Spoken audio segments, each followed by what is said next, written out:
Today we're doing Written in a Port on a Dark Evening by Charlotte Smith. Why does it matter?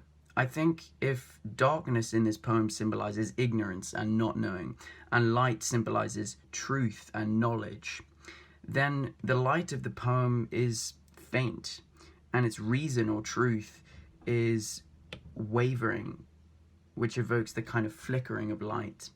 The pilgrim is misled. We're in this kind of weird liminal space in the port. This refers to a transitional state. We're not on land, and yet we're not quite out at sea yet. We're in this weird in between. That word is literally derived from limen, meaning port.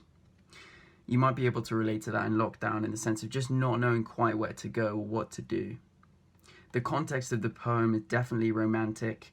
The romantic poets love being in nature alone with their thoughts, but you might think about the way that in this poem, the man-made context of the port encroaches on a natural seascape. So the man-made architecture of the harbour itself, also the seamen running around everywhere. In terms of specific vocabulary, we could look at Charlotte Smith's use of figurative language. So brood in this first line, literally referring to the way that birds incubate their eggs in a nest. In that sense, the vapors figuratively kind of hover over the shore.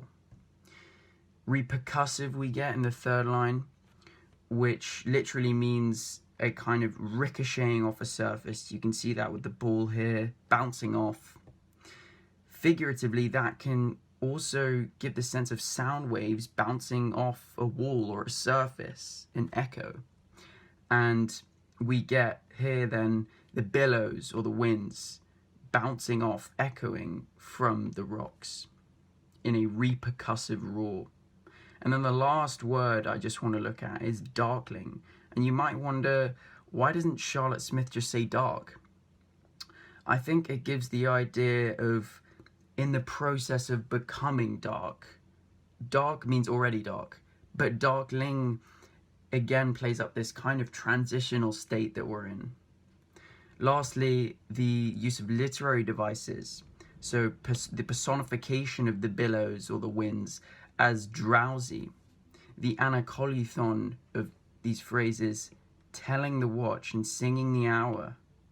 Anakolithon means when the grammatical sequence of a clause isn't quite right. There's something missing. So what's missing in tell the watch, for example, is tell someone about the watch or singing about the hour. No, instead we just get singing the hour. How does that affect the pacing of the poem? Maybe the energy, the urgency of the seamen? That's something to think about. Thanks for watching, guys.